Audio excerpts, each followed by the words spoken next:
All right, welcome. So thank you for coming to Hemlock Society of San Diego's Legacy Letter and Ethical Will Workshop. This is presented by Chris Palmer.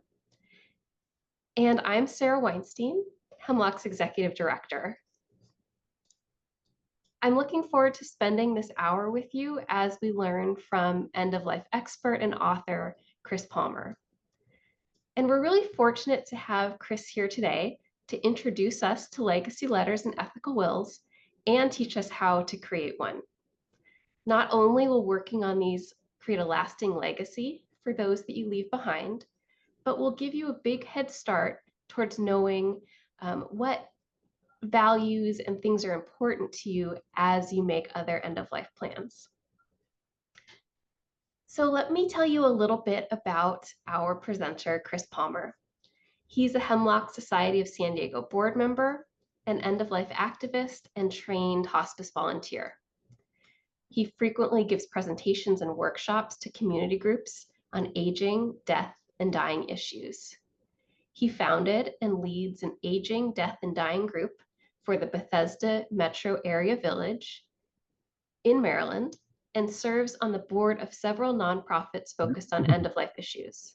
These include Montgomery Hospice and Prince George's Hospice, Final Exit Network, Funeral Consumers Alliance, and the Maryland Office of Cemetery Oversight.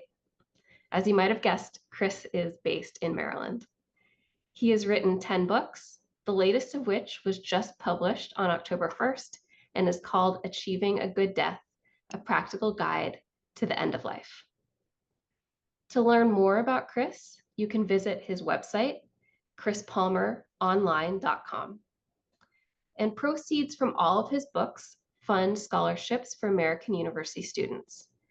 Chris served for 14 years on American's full-time faculty as Distinguished Film Producer in Residence. He holds advanced degrees from Harvard's Kennedy School in Public Administration and University College London in Marine Engineering. Before becoming involved in end-of-life issues, Chris spent 40 years as a wildlife and conservation filmmaker. All right, Chris. Well, thank you for being with us today, and go ahead and take it away. Wonderful. Thank you so much, Sarah. Welcome, everybody. Good to have you. Thank you for coming tonight. When COVID started, when was that? March of 2020. Remember how isolated we all were? Well, one thing I did was to write letters to my wife, to my three daughters, who are now in their 40s, to a bunch of friends. In all, about 60 letters. These were about 5 or 6 pages long. They were love letters. They expressed how much I love them, how much they meant to me, thank them for all their support, and blah blah blah. And I realized after doing them that I'd written what's called a legacy letter or an ethical will, and that's what I'm going to talk about tonight. So a legacy letter or ethical will, these two terms are interchangeable. Grew out of a Jewish custom that originated many centuries ago. Older Jewish parents wrote letters that expressed their love and shared wisdom and advice. They highlighted vital life lessons and described the lives they hoped their children might lead. And these letters came to be known as ethical wills or legacy letters. And many of us, I think, share that desire to pass on what is important to future generations. You know, your legacy letter or ethical will helps transmit your values, stories, and life lessons to your loved ones. It can capture your character and spirit, articulate what's important to you, and contain stories you want to have remembered.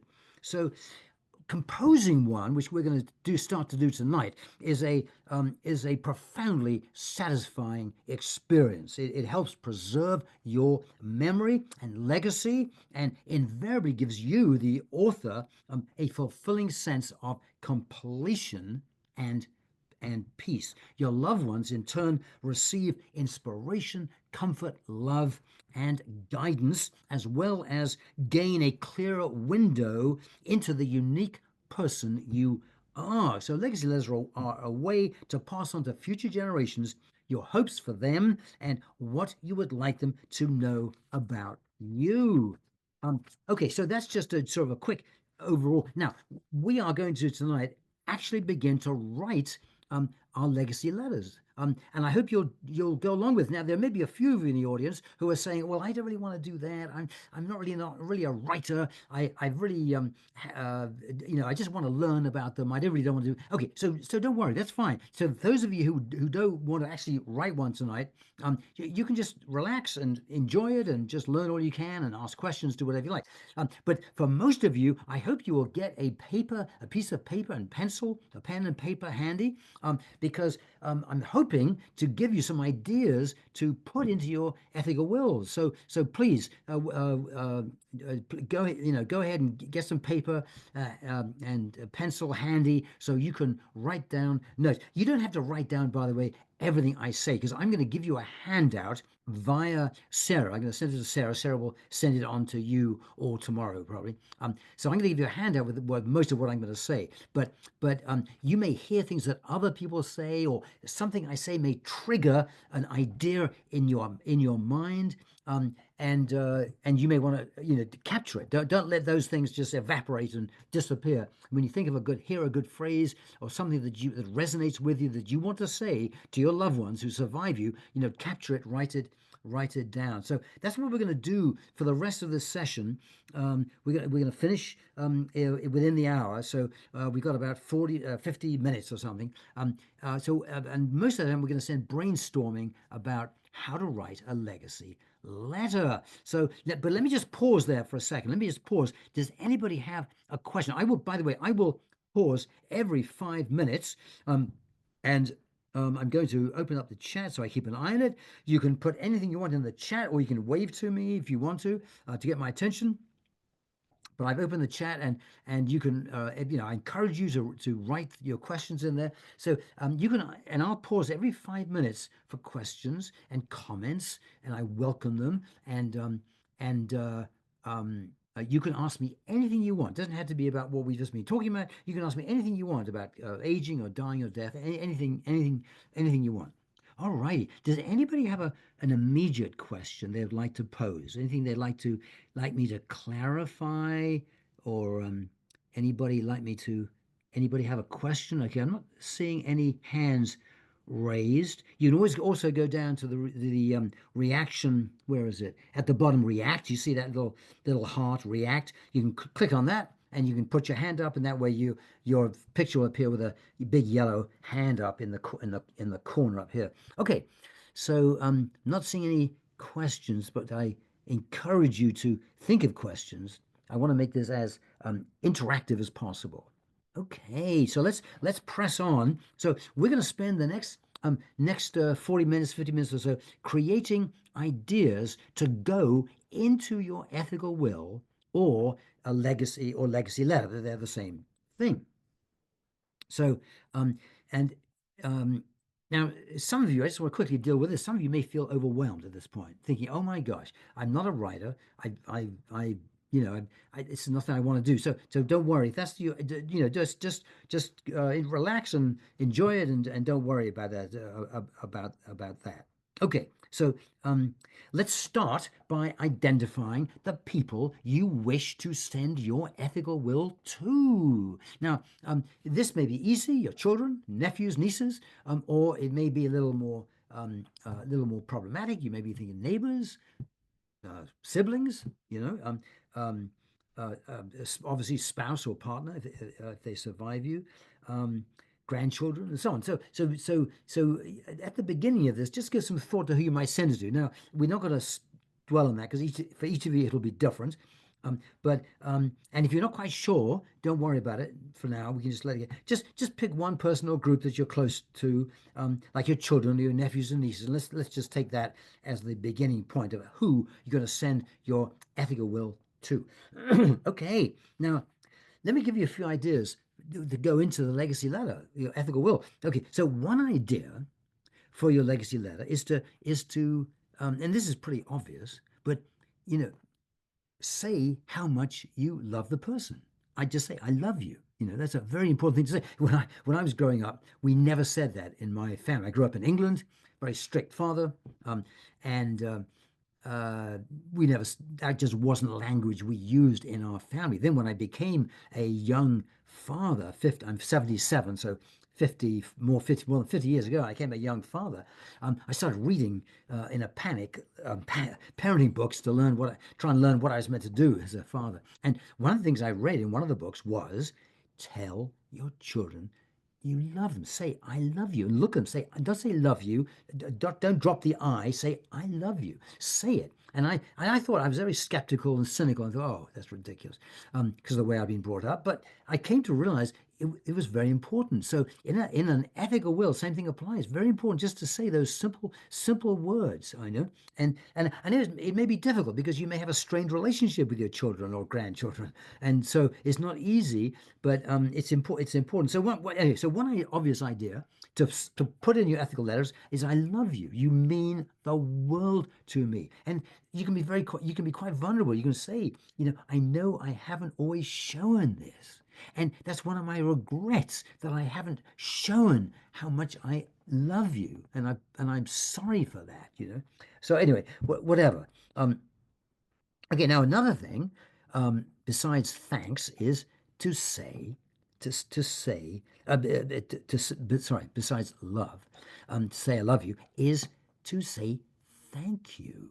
How often we forget to say that. One of the biggest regrets of people on their deathbeds is they haven't had those important conversations, and one of which is to thank people for their support, for their love, for what they've done for you, and so on. So another thing to think about, to putting in your ethical will is thank you for all you've done for me. Thank you for your support, especially when I went through that messy divorce, blah blah, whatever. Add more details. But thank you, and to say how grateful you are to have that person, those people, whoever you're writing to, in have how grateful you are to have had them in your life. Um, and then perhaps you want to tell them in your ethical will or legacy letter, tell them what is important to you. It's important to me that you always um, uh, behave decently and with integrity and and don't never betray anybody that's close to you. And it's important to me that you that I hope you'll get married and meet a wonderful young woman and whatever. You know what I mean? Say, I'm just making this up, but you get the idea. Tell them what's important to you, what you hope will happen in their lives. I hope you'll succeed in your job. Whatever. So tell them what's important to you. And then another idea is to go in your ethical will is to say what you've learned from life, what you have learned from life. I've learned that mistakes can be a blessing. You might say, I've made several big mistakes in my life, and but they weren't total mistakes because I learned from them and started my life again and did better the second time around. So mistakes are bad. They're damaging, but they're not all bad. You might say. I'm just making this up, but you get the idea. You might, So what have you learned from life? I've learned from life that love is foundational, and that it's important to be a giver rather than a taker. Um, it's uh, it's important to keep your promises, keep your word, be a reliable person, be trustworthy, and so on. So what's important to you, and then and what you've learned from life, excuse me, what you've learned from life, and then you might want to share some stories about your life. I mean, this is a lovely thing to do. Those special stories from your life, perhaps something your dad said when you were a young person, or something your mom did for you when you were a teenager, or some incident that happened at high school. You were bullied, and how you got around it, how a teacher came to support you, or um, or stories about your first first job in the market, how that in business, how that went, or working for non-profits, or some stories which show setbacks and disappointments and struggles and how you overcame them, perhaps. So some stories from your life. And you might also want to describe some family history. So perhaps something about your parents or grandparents, how your grandparents came over from Russia in the early part of the century, and the courage it took to do that, or how your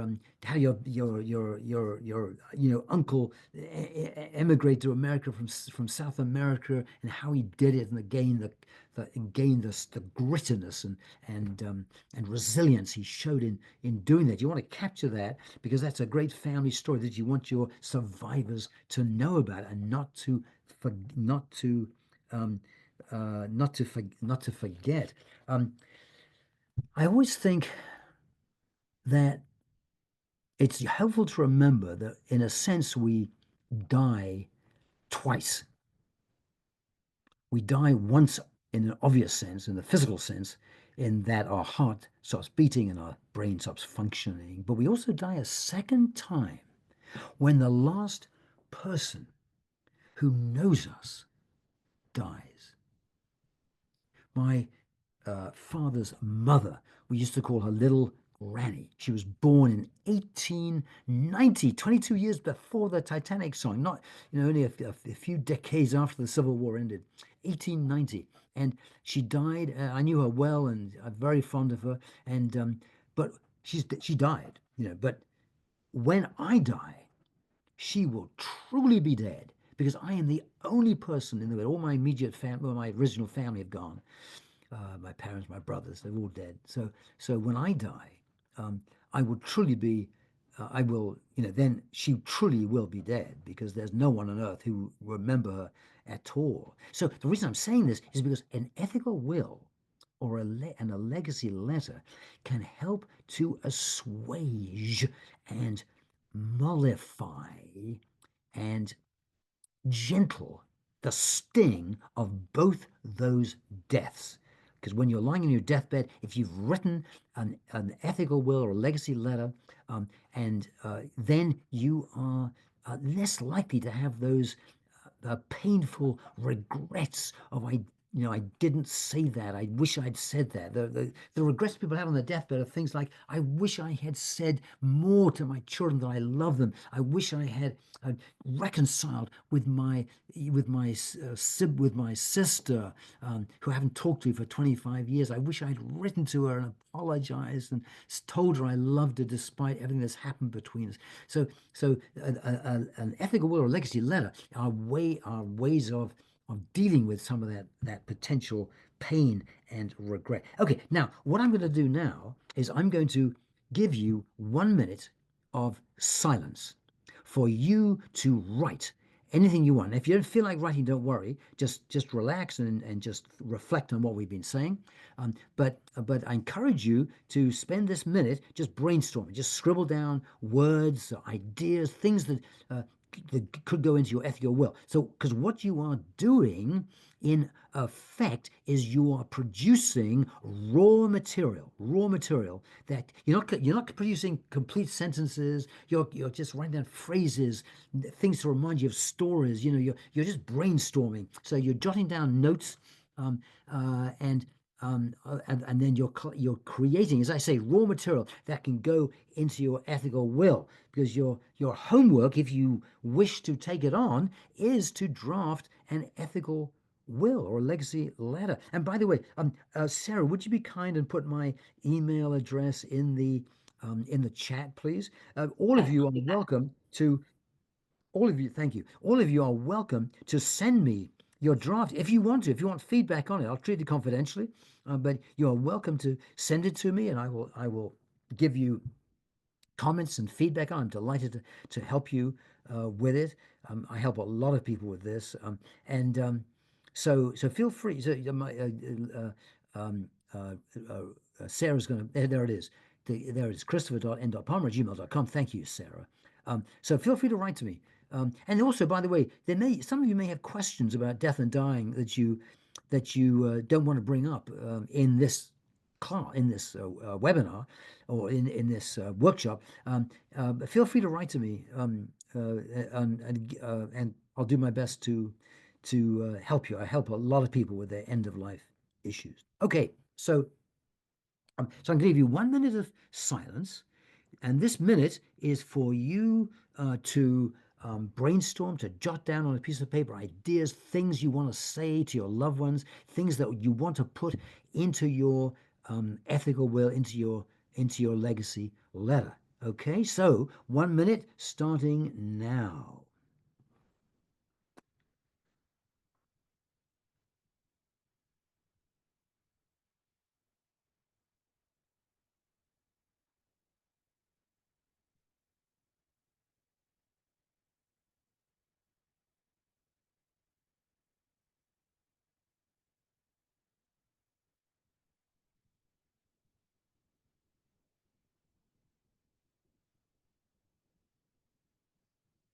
Okay, another 30 seconds.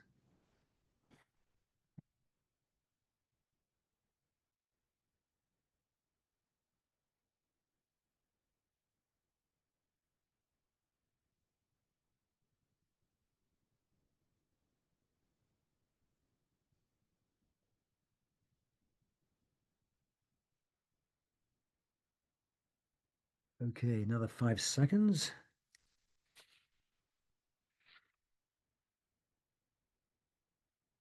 Okie dokie, wonderful.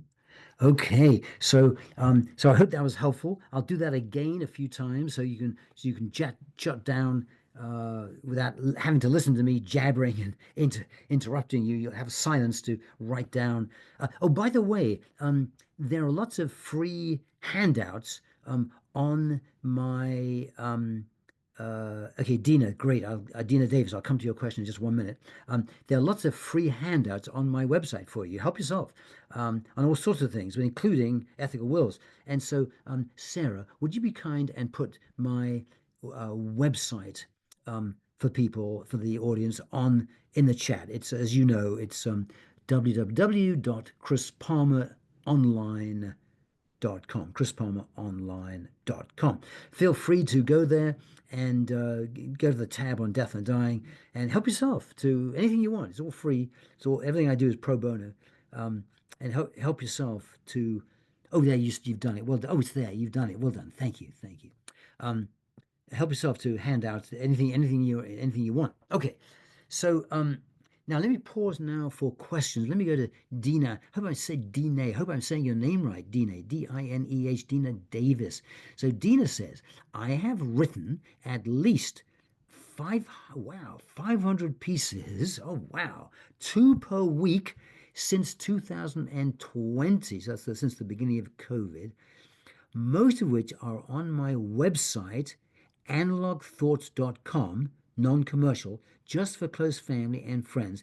Um, but they mostly fall into your last category. So, Dina, great, good for you. So tell me more. What are these pieces? They're sort of notes telling them how much your your thoughts about life and living and anyway, feel free to add more in the chat to what you've done you said there. But that sounds like um, sounds like Well, may I also tell you? please, Okay. please. Basically, the reason I was really interested in hearing what you have to say, and I really appreciate it. My Sure. biggest concern is privacy. Oh yeah, And yeah. so what you're saying is beautiful in that you're writing these individually to people rather than, but at the end, you're basically saying that's something that's going to live beyond the actual death or the last person who knows you Yeah, dying. it becomes a family heirloom that a great Right. great great great granddaughter in the year 2189 will treasure and they'll look at it and say, look what my great great great grandmother wrote back in 2024 to her daughter. It's amazing, amazing. So yeah. So go ahead, Dina. Go ahead. So Okay. it, but Right. So it's I not made think public. You don't have to be made public. It's private in the no. family. Yeah. Right. I mean, it's open to anyone who wants to read it, but it's not like I have like only 7 people who are actually, in an RSS feed and looking at it. It was not intentional, but I really appreciate the way you've expanded it for me. And I do have little stories about different people in my family Okay. that my granddaughter may never meet or Yeah. know. Yeah. Uh, I've tried to cover pretty much, as I said, the last part. I'm not sure how to approach the first part, which I totally agree with you. And I say that I love people, but the people that I love. Um, but for example, my son-in-law, whom I have known for like 30 years, Okay, uh, Dina, Dina, let me interrupt you a second because this is taking too long, and I have a lot more to say to everybody. And yes. so just I'll give you just finish up in 10 seconds, please. Go ahead. Okay, right. I just want to ask you as a man, you're comfortable with this, and I'm wondering about the men in my life are not comfortable with receiving something like that. What do you say to that?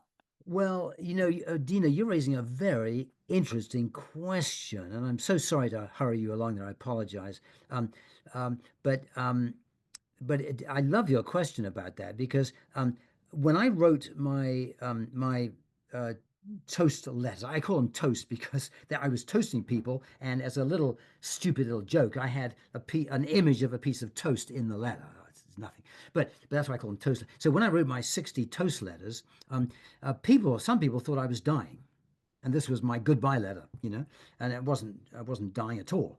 I was just expressing my love for them.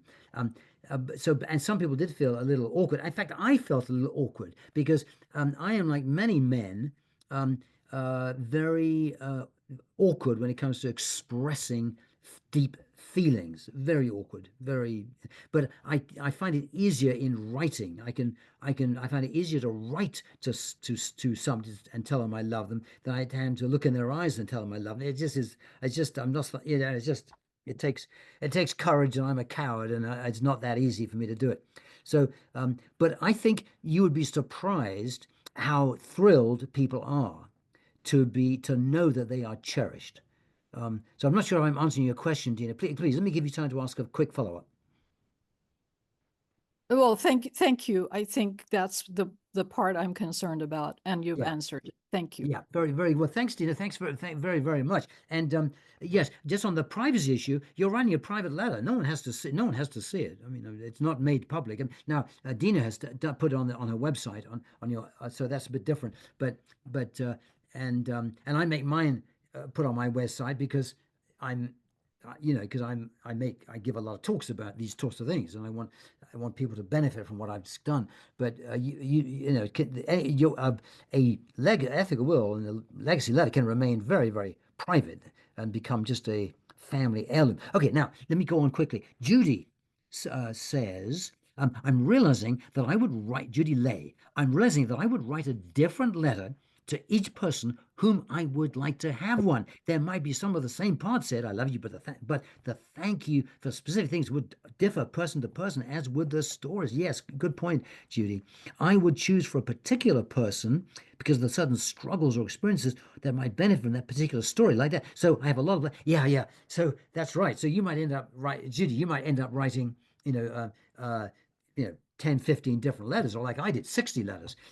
But um, but many of you, it'll be less complicated. You have three, you have two sons, and you want to write to them, or you have sons and grandchildren. I mean, as children and grandchildren, you write to them. Or you might address it to like your partner, your spouse, and then your children, and then your grandchildren. I mean, that's how most people do it. But Judy, thank you so much. And Jane. Jean, oh, I'm not able to write type on the computer. That's why I have to use my voice. No problem, Gene. Yeah, Okay, Gene, go right in. I'll come to Jane's question okay. right after. Go ahead, Gene. I've got so many things, but I'll just focus on one thing I really want to do. is to, I would like to maybe find a problem I had through sometime in my life, Yep. or something I did that was wrong. Yep. And then after I would say what it is, Yep. I would like to say how I improved, or Yeah. what did I learn from that? Great, Gene. That's a great idea. I love that. You're showing vulnerability. You're being self-deprecatory. Yeah, I mean, this is wonderful. Your loved ones and survivors will relish what you've written. Will love it. Will love you for being so open.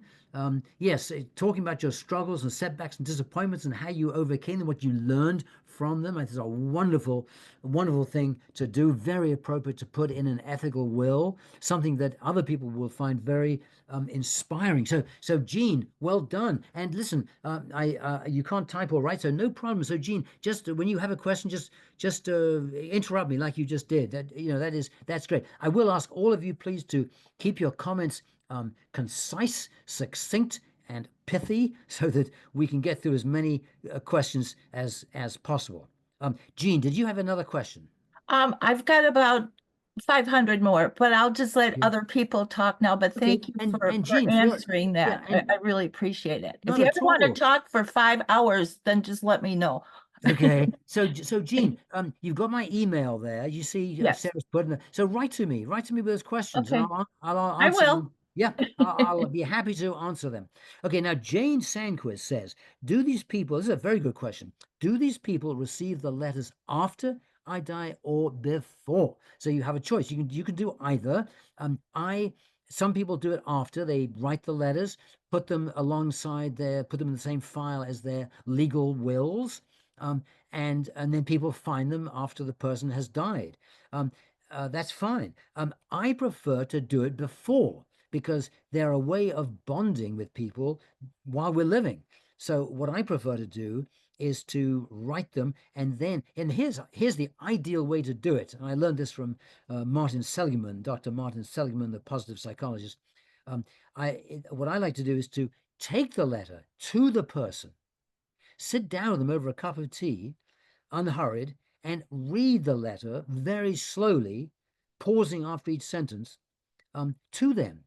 And this will often lead to tears of joy on both sides, but with both people. But that's the most special way to do it. But a simpler way is simply to write it and email it to them and say, I want you to have this and see what I've written. So Jane, it's it's totally up to you, either after or before. I recommend before, and using the letter, the ethical will, as a way to strengthen your relationship with that person or with those people.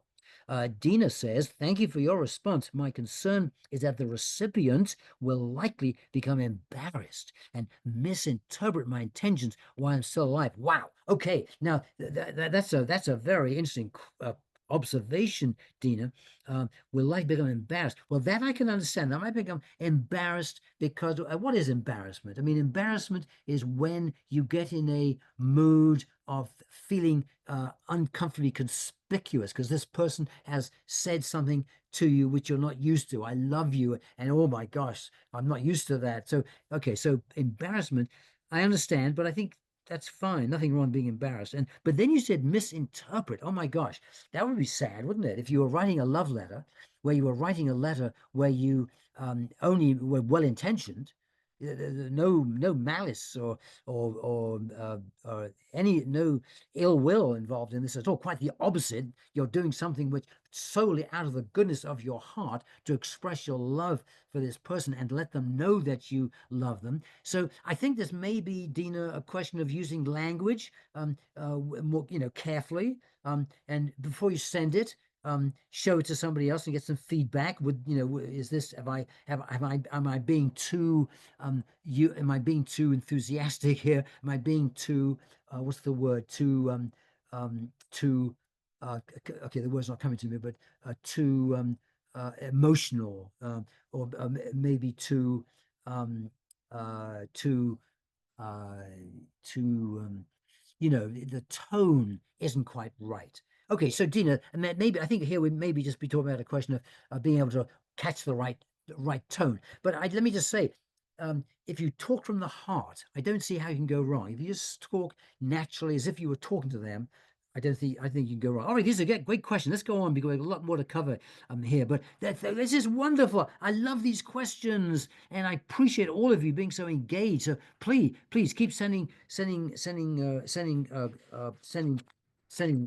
questions. Okay, so now, so let's think now. Again, get your pens and pencils ready. We're brainstorming things that might go into the letter. Let's think now about how you might start your ethical will or legacy letter. So one idea is to start the letter by describing what you are trying to do and why it matters to you. So you might say this, darling children, um, I'm I'm writing. What I'm writing is sometimes called an ethical will or a legacy letter.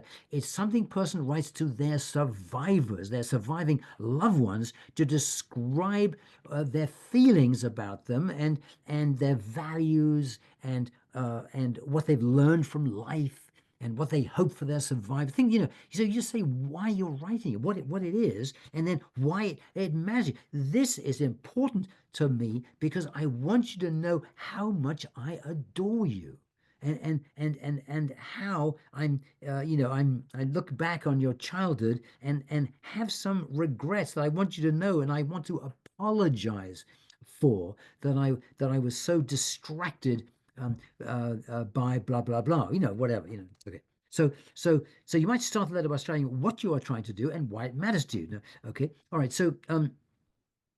Um, so you might also think about talking about your values. This is something that people don't do enough about. But you might say to them the values that you want to convey. You might say, I want to in this letter, I want to convey to you the values that I have tried, not always successfully, tried to live by, and I hope you will try to live by them too. Then you might list just 4 or 5 things, values that are important to you. I've got a few here.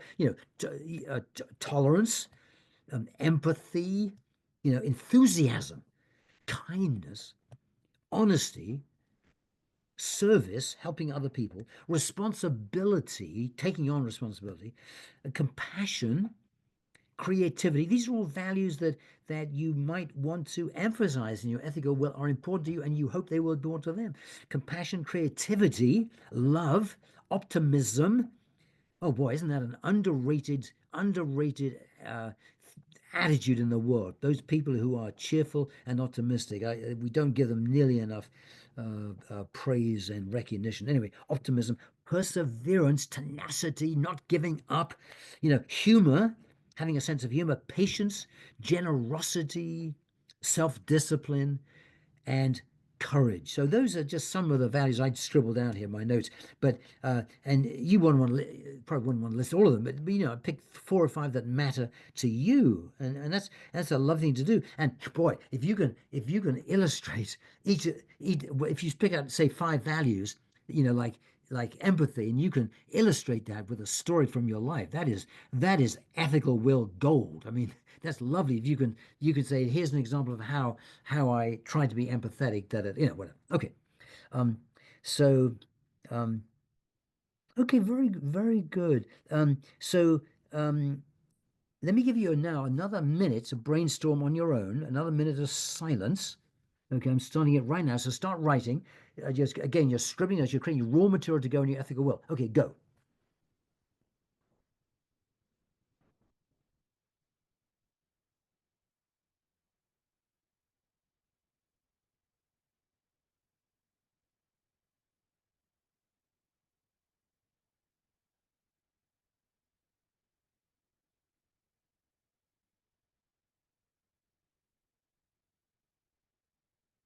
Another 30 seconds.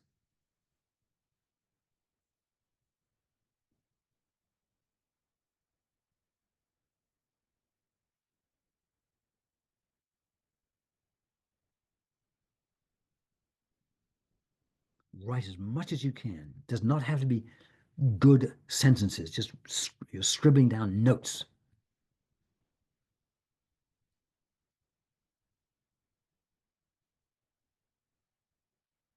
Okay, thanks everybody. Um, okay, keep writing down questions in the chat or wave to me. Let me just pause for questions now. Does anybody have a comment or a question or something they would like me to clarify or elucidate? Anybody? I'm not seeing anything yet in the chat. No, I have Yes, this. Jean, go ahead. Yeah, I just thought of this. I love my two grandsons so much, and I fear so much for their future. What I would like to do is identify something I can see that is good in the future, something that I think they would be attracted to, and something that brings hope for a good future for them. I love that. I It's love that. because the word this it just hurts me so much about the future for kids. Yeah. And if I can open their minds with something positive and Yeah. leave that with them, that would make me feel good dying. I Yeah. know it's kind of Yeah. weird. No, it's not weird at all. Gene, I love that. Yes, we're entering a world of nuclear proliferation, of climate change, of toxic social websites. It's really miserable when you just look to the future. And so I so sympathize. I have 9 grandchildren, and I feel the same way. I feel they are all too good for this world, you know. And by the way, that phrase comes from Abraham Lincoln in 1862. His son Tad died in the White House, as you all know, and Lincoln and his wife were just absolutely heartbroken. And Lincoln said to John Hayes, his secretary, Tad was too good for this world. And that's the way I think about it. That's the way you think about your 2 grandsons, and I think about my 9 grandchildren. And so I think the thing to do, Gene, I think you've really got you've given the answer in your question, because I think the answer is the thing is to look around for good things. Now, that good thing maybe something you do. Maybe you volunteer at your church.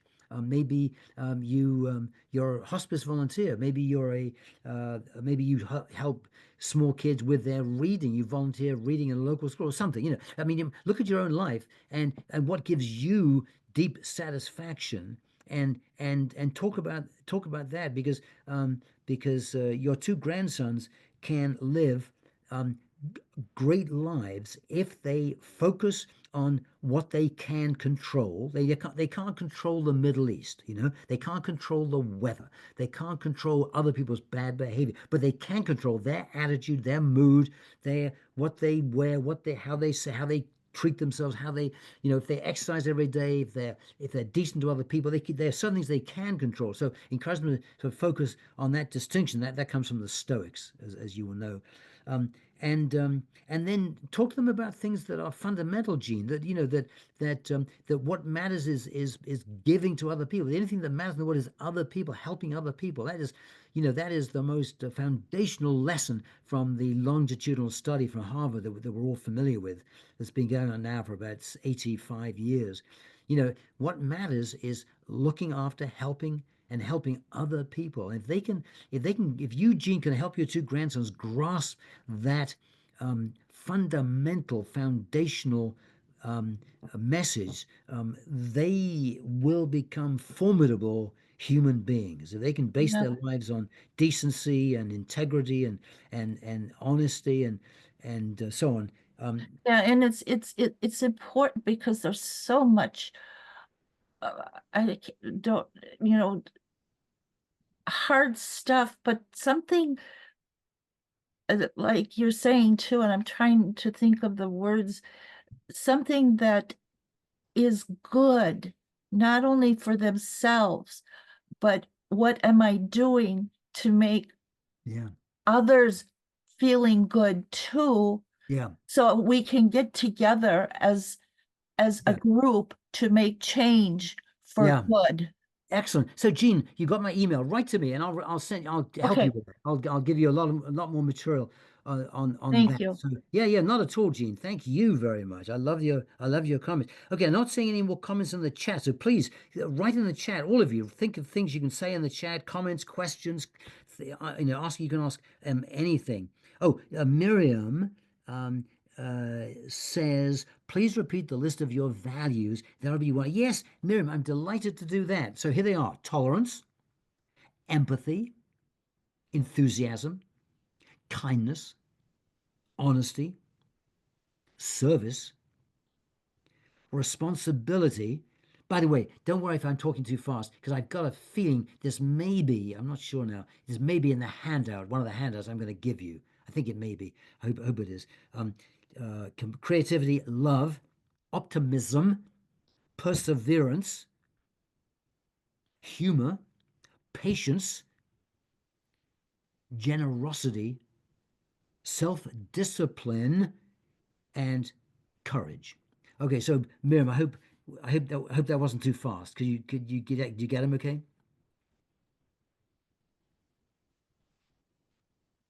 Miriam, do you get them okay?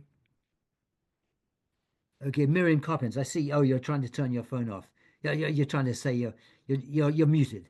Okay, just put your thumb up if you got them. Okay, Miriam, good. Okay, so let's go on for we've got we got about 12 minutes left. I got a lot to say, so let's move on. So let's just brainstorm a bit more about what might go in the letter, in the legacy letter. Is there anything about your family history you want to convey? By the way, you'll notice I was a professor for 14 years, and you'll notice that I'm doing this intentionally. I've designed my presentation in a form of a spiral, so you'll hear me come back to the same things in slightly different ways again and again, and this is deliberate. You might say to yourself, "Well, he's already talked about that," but I'm deliberately doing it because I want you. Every time I come back to it, I want you to dig more deeply into it with your notes. Okay. Um. So, um, is now so again brainstorming about what might go into your ethical will. Is there anything about your family history you want to convey? I know I've touched on that already, but I want to say it again. Perhaps you want to include some of the moral principles, um, moral credos that your mom or dad or grandparents held dear and that you also think are important. This is a way of honoring those who've gone before us. Um, is there anything you want to apologize for? Um, uh, and or express regret about it. That's a lovely thing to do. I'll never forget my father in his 70s. Suddenly, he was very strict as a father, young father. When we were young, I had three brothers, the four of us, and he would routinely hit us, keep us in line, and he was very fierce. He was a naval officer and a martinet, if you're familiar with that word, very strict person, and we couldn't get away with anything. And suddenly, 50, 60 years later, he suddenly blurted out to us one day, "I'm so sorry I was strict with you. I'm so sorry." And it meant I don't know if he knew how much that meant to us. To the four boys. I mean, it just meant so much to us that he apologized, and our admiration and love for him just zoomed up, that he had the courage and the self-awareness to do that. So think about anything you want to apologize for, express regret about, maybe, whatever. And are there any misunderstandings that you want to clear up? Do you need to ask forgiveness for something? Because that's a lovely thing to do. And another is going brainstorming, and think about your audience, think about who you're writing to, and what specifically do you love and treasure about them? I mean, this is a lovely thing to do, is to say to somebody very specifically what you love about them. I love the way you just clean up the kitchen after dinner without being asked. You just do the work, and I love that about you. And I love the way you always send thank you notes to people after parties. It's just a very shows what kind of person you are. And I love the person. I love how when you drive thoughtfully. You don't just just barge through a crossing thinking it's your right of way. No, you look both ways. You're careful. You're considerate of other people. You wave people across the road. I love that about So I'm just brainstorming here, but you see what I'm saying. Be very specific about what you love and treasure about them. In what ways do you cherish them? And what difference have they made to your life? What specifically do you want to thank them for? Because it's one thing to say, thank you for being in my life. That's a nice thing to say and a good thing to say. But even more important to say, thank you for being in my life and being there for me when I went through that incredibly tough divorce. You came every night, looked after me, made sure I was comfortable, blah blah. Give whatever the specifics are. That's a big difference. This is Jean again. Okay, Jean, very That's very right. quickly, very very Okay, quickly. this is okay. When do you? I would love to put this together and have not an event, but a conversation with, while I was still alive. Let's talk about it. Or Yeah. is this something that's really just meant for when you die? Okay, And so Jean, we talked about that earlier. You may not have that's what I thought, and I don't know if I grasped that Okay, on no, the no way. problem, no Yeah. problem, no problem at all. I'll give it to you in a nutshell.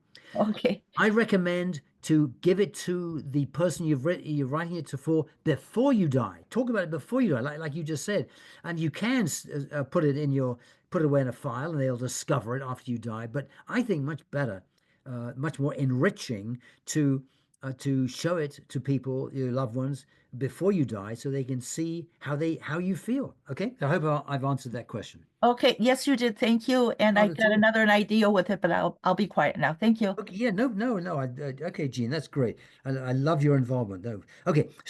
And just brainstorming just a bit more. We're coming to the end here. Just what do you want their lives to look like? You might want to discuss in some deal.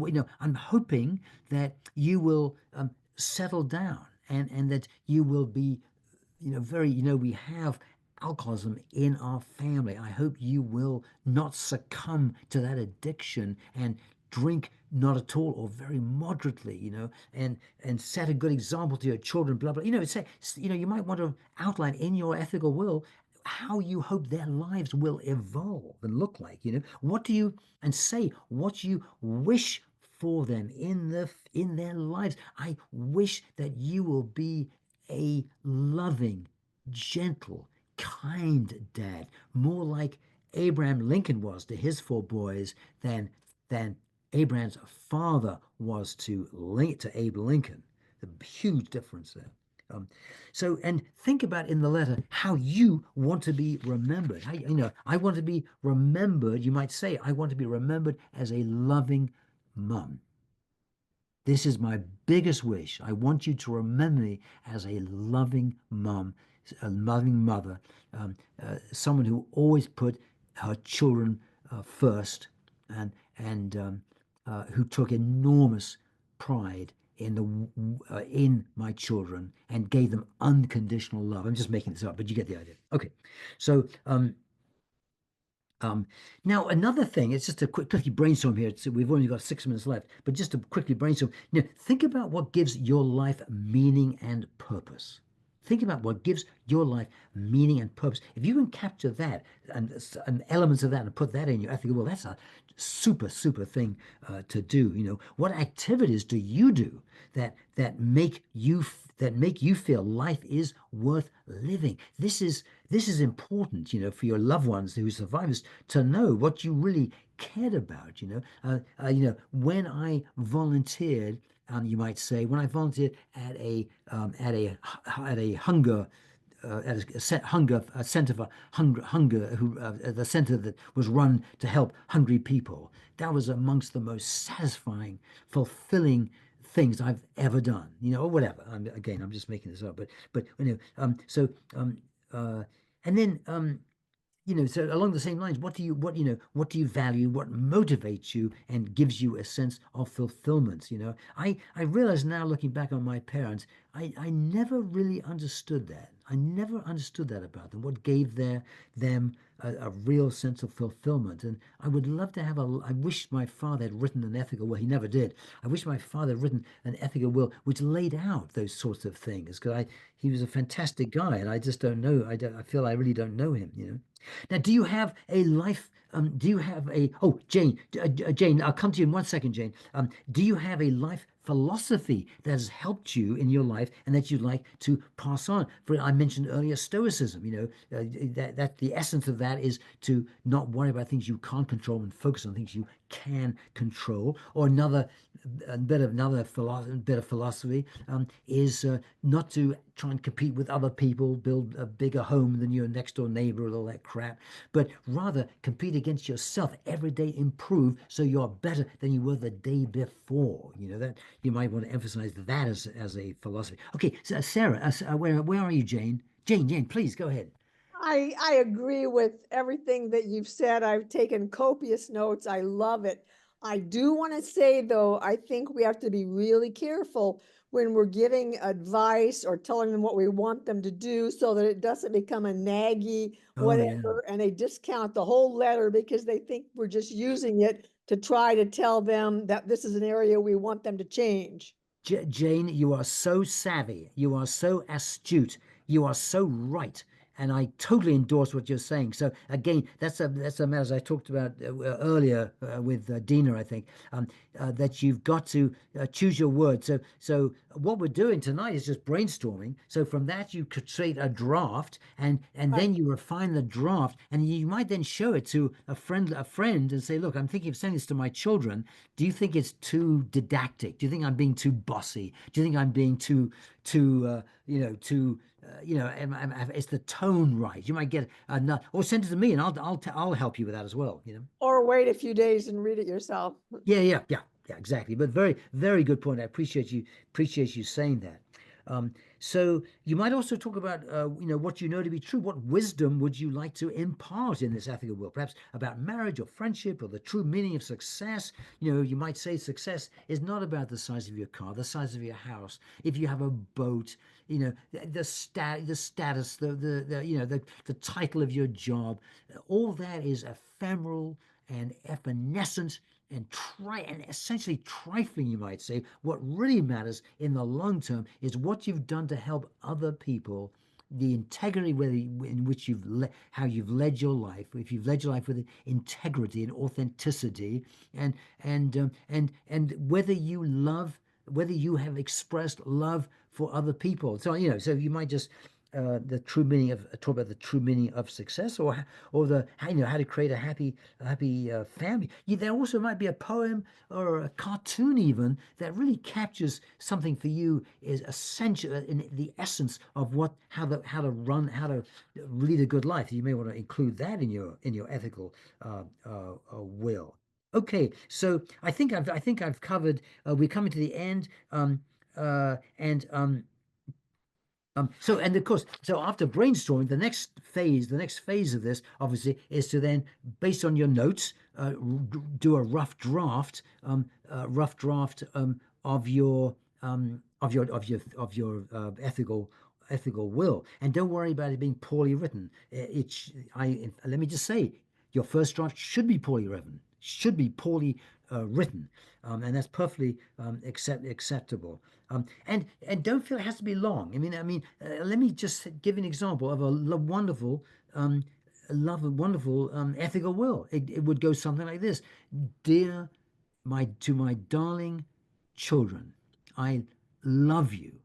I'm writing this for you to read after I die. I want you to know how much I have cherished you, how much you have meant to me.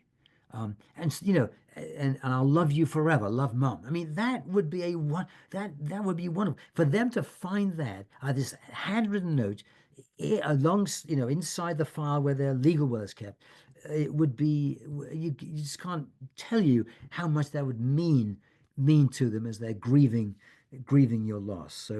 So do something, even if it's not very long. The secret is to speak from your heart. Okay. Yeah, I'll just say real quick, I would love to make my kids smile. Yeah.